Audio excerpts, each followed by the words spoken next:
Hey, Kayak Cliff here. I'm down in Florida, and it seems like some of the most popular videos that I do are the spring-fed river trip videos. So I'm super excited to be at Silver Springs, because this, like Wiki Washi and Cedar and Crystal River and some of the other videos I've done, is a super popular destination. As a matter of fact, on social media, I see more posts on Silver Springs than I probably do any video.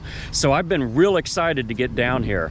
So, first of all, if you like my videos, if you like kayaking, biking, hiking, camping videos, how-to videos, review videos of outdoor products, please like and subscribe to my channel. I'd really appreciate it. The YouTube algorithms really look favorably along those likes and those subscribes. So I'm going to show you where we put in at Silver Springs.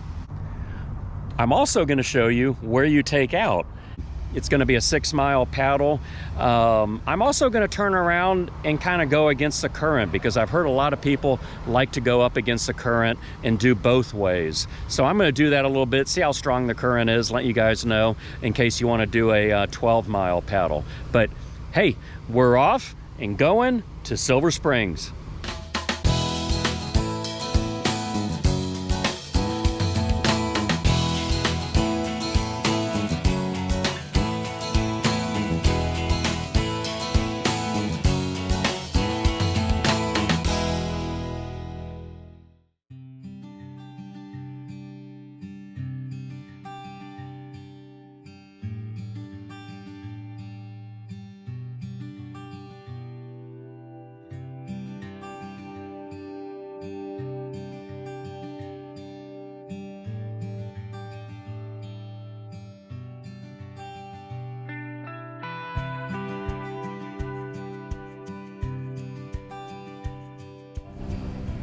Okay, it's the next morning. We're about ready to go. We're at the launch site.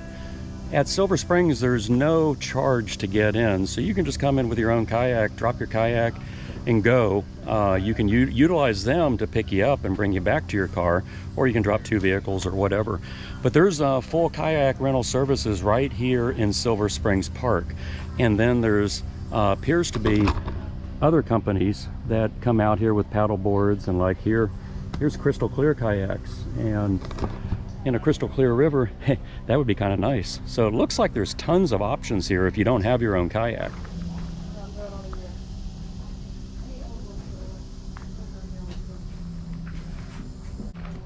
And here's the kayaks that they rent here. They're all 10-footers. I wish they had some 12-footers, but they're all 10-footers, and they're sit inside or sit on top, so you have the option. So real nice options here if you don't have your own kayak and you want to use one of theirs. So here we're in front of the map, and there's 2 choices here that you have.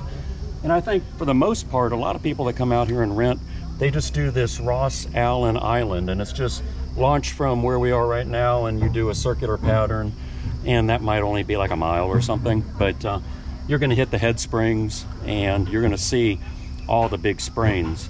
Now what we're going to do, we're going to go in and do this little loop here. But then after that loop, we're going to do the whole length. And this is what the 6-mile paddle is. And you take out at Wayside Park. Again, that's Wayside Park. That's where you take out. So looks like it'll be, if we do that loop, it'll be like a 6-7 mile paddle today.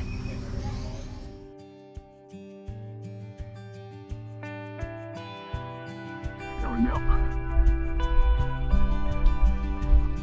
Ooh-wee.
Okay, so first of all, we're gonna do what I call the loop. When you come out of the launch area, you're gonna come to an area where there's a little bridge. You go right, and you're gonna do a loop that just keeps you in the park and takes you to the head spring and everything. And then after the loop, you just veer off and then you head down the river. So we're going around the loop now. We're gonna check that out because I wanna check everything out. See what this whole place is about. So far, it's really nice. Boy, on this loop, the water is just crystal clear. It's like 10 to 15 feet. Fresh out of the ground. Fresh out of the ground. I mean, I see bass all over the place, and it's something to see. Yeah. I can see why this is a one of the top springs in Florida. I mean, this and Wikiwashi, I probably see this more than anything on social media. Definitely get here on a weekday though. In the summer months, I don't think you want to be here on a weekend. It's going to be crowded as all get out. But weekdays, it's smooth and easy. We had no trouble at all.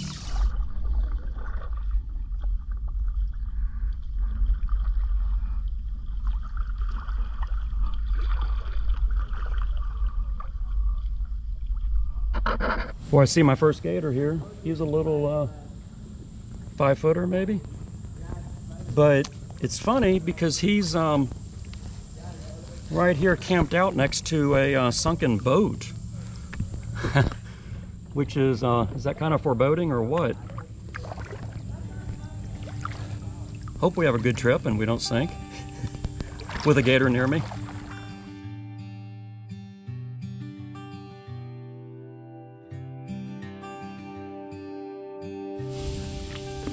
Okay, so staying within the loop, we've gotten to the end of the loop now, and you can see it either goes right or left, and it's obviously a much bigger part of the river. Well, we're just going to go left, and we're going to do that loop, and so we get the full experience. But I had commented there's not much current on the back side of the loop, but once you get in the main river, there's actually some current here, but not much.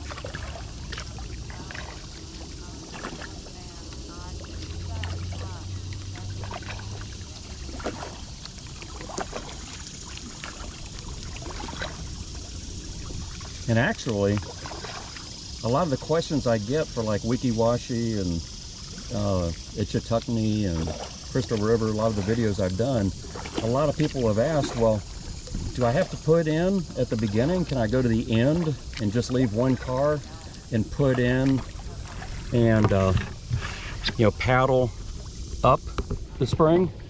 Well, you're gonna paddle against the current, but that's one thing I wanted to test today, because we're paddling against the current right here, and this is going to be the worst current is going to be where we are now, because we're right at the the beginning of the Silver River, and it's not bad at all. I mean, you're definitely going slower, but you don't need to be Hercules or anything to be able to do this. So if you only got one vehicle, and a lot of times I only have one vehicle, so I just want to put in at the end and go up and then come back. So you can do that. You'll get a workout, you get your workout going up, and then you can just kind of chill on the way back.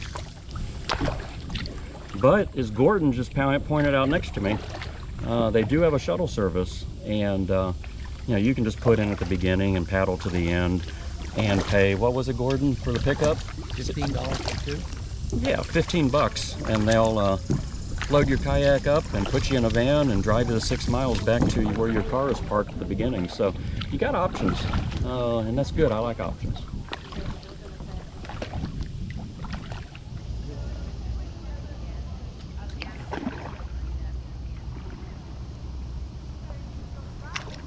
So here we're up at the head springs, up at the beginning. Obviously you can see the glass bottom boats.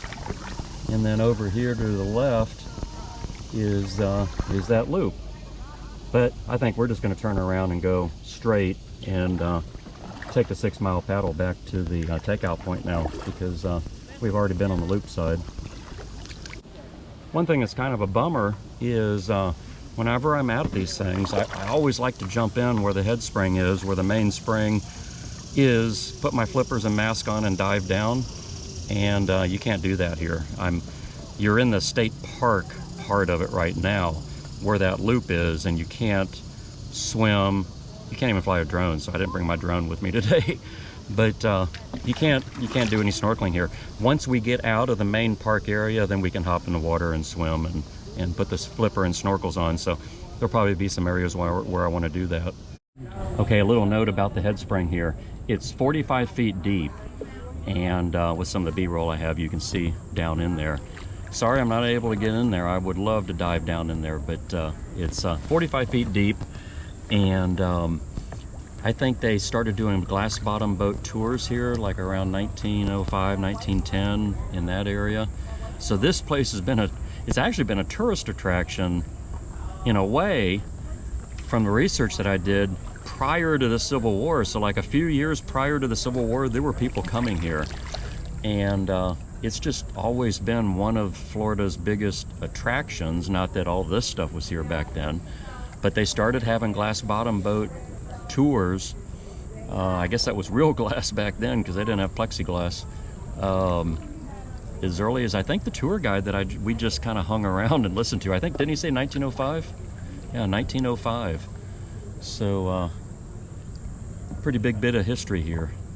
So you still can't get in the water here, but one of the things right underneath me is a little wreck. It's like an old wood ship, and it looks like maybe 20 feet or something, and it's sunk down there. So I got some GoPro footage of it, just sticking my hand in the water so you can see it now.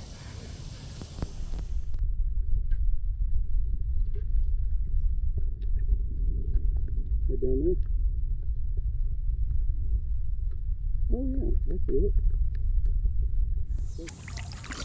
Hey, as a Florida boy that grew up here for 20 years, I lived out on the beach out in Clearwater, and so I spent a lot of my time on the saltwater, down in the Keys, tons of saltwater activities. And every once in a while we come into a spring, but we didn't do a lot of springs.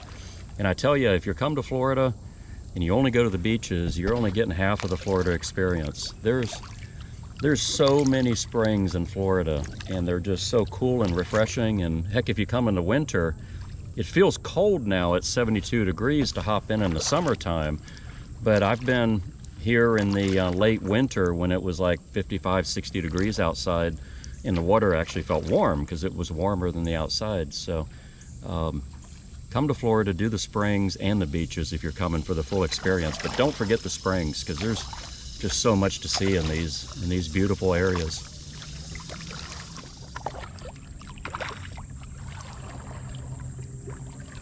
Hey turtles, how's it going?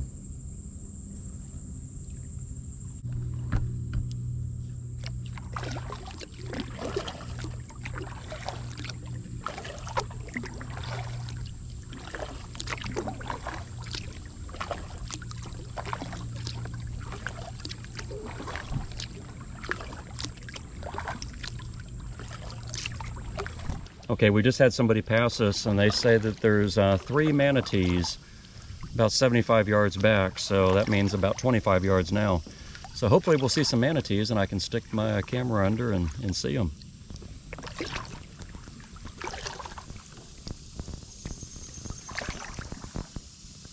I'd say down there. There they are. Oh yeah, there it is. So this thing is riding up on my neck because of the back of the back, yeah. Just take it off. Here they are here, maybe. There he is. Oh, look at that. Damn, he looks huge. Right Or she. Right here. Yeah, there's another. Big paddle tail.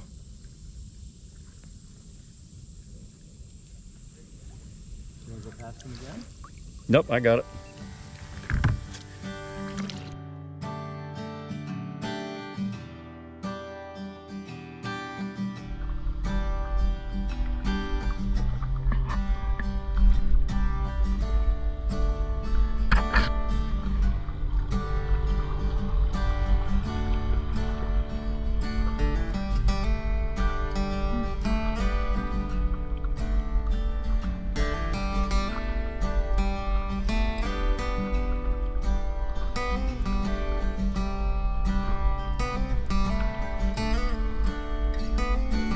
So what I'm paddling today, it's a new kayak sent to me by the great folks at Sea Eagle Boats. And I want you to check them out. The link's in my description box. But this is the Sea Eagle 393RL. And it's an inflatable kayak. And I tell you, you guys have seen me use the origami folding style kayaks. This is my new go-to for something for travel, and even other times, even adventure, like overnight trips. This thing, it's like a paddleboard, an inflatable paddleboard. It's one of the first kayaks that's inflatable that has drop stitch technology, which allows you to get like 10 psi, which is super hard. And it makes it so this kayak is made so you can actually like stand up in it, or you can, it'll hold 500 pounds. But it's only a 35-pound kayak. It says 250-pound paddler and then 250 pounds of gear, and that's just because they don't want 350 pounds just sitting in one spot. So it'll hold 500 pounds. So when I continue on down the Swanee River, because I have a 2-video series on that, when I continue on, which is my goal, and I do another 3 or 4 night trip, it's going to be in this kayak because it's just so easy to load up all your stuff. But it's 12 foot, I think 8 long, and it's 28 inches wide, so it's extremely lean and efficient. It paddles like a dream. It's fast and nimble. So I'll be doing a review on the 393RL from Sea Eagle Boats, but I encourage you to click on my link and check it out. And I have an affiliate link in there, and even if you buy one, if you buy off my affiliate link, it gets me a little bit back to support my YouTube channel and making these videos. And but I wholeheartedly endorse this kayak, and again, I'll be doing a full-length review on it, talking about everything that I feel about this kayak. Okay, we're a third of the way. We're at mile 2.0, and this is nice. There's a little ramp here and a dock. Because along the river, it's not like the Swanee River where there's beaches around every corner. Here you can actually get out and stretch your legs, and I think we're going to take a dip. But this is a nice little get out. Hey there, guys. How's it going?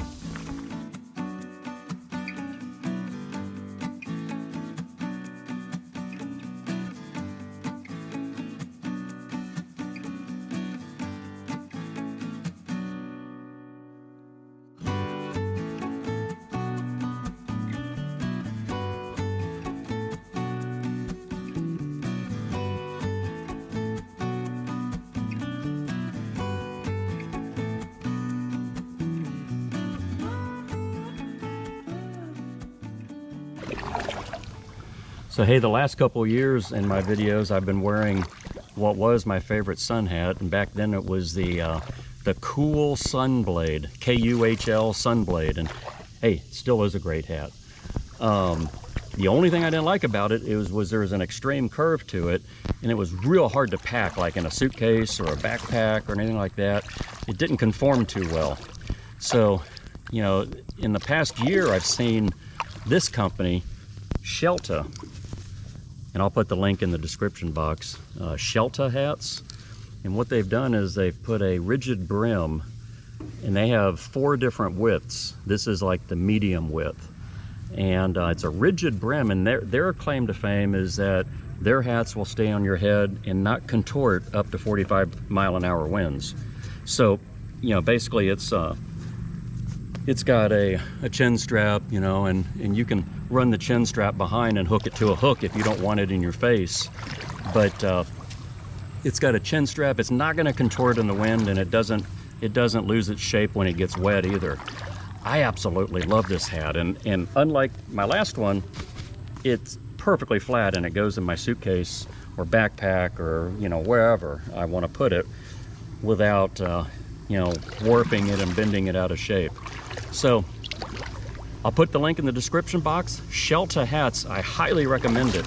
If you want one, click. Love the kayak, it's great. It's Sea Eagle, yeah. If you want to purchase one, click on my affiliate link. I highly endorse it. I love the Shelter brand. They got lots of colors. They got, you know, lots of camos as well. So there's a lot of different options, and they make it specifically to your head size. So there's like 6 different sizes for each style. So check them out. If you want to get one, get it off my my affiliate link. I certainly appreciate it. That gets me a little bit support back for the videos that I do. Thanks, guys. I was hoping I'd be able to show you some video footage or pictures of monkeys. They're rhesus monkeys, not Reese's like chocolate in pieces, Reese's Pieces, rhesus monkeys. And you know, I kind of thought monkeys were just in Central America and Africa, but why are they here? It's the only part of Florida where there's some monkeys. Well, you know, I had mentioned earlier that this place has been around here for a long time as a tourist destination, and at one time, I think in the 20s or 30s, there was a wildlife park here, and it went defunct probably during the Depression, and I don't know what time, but probably during the Depression. It went defunct, and they just closed up shop and left the monkeys, and the monkeys took over. So that's why you got monkeys here now. And they pretty much leave you alone, but I hear they've been a hassle to some people. I don't know. I hear the state of Florida is trying to work on things to limit their proliferation. But at any rate, I think we just got to the final turn. Yeah, we're at the, I think, 6 Mile Point. I think this is the final turn here, heading to the takeout point. So turn around here.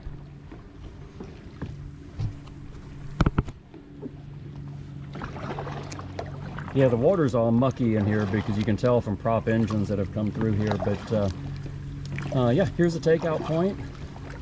It's the boat ramp. I think it was the Ray something takeout point. So we're gonna check in with the people up at the beginning and get them to pick us up.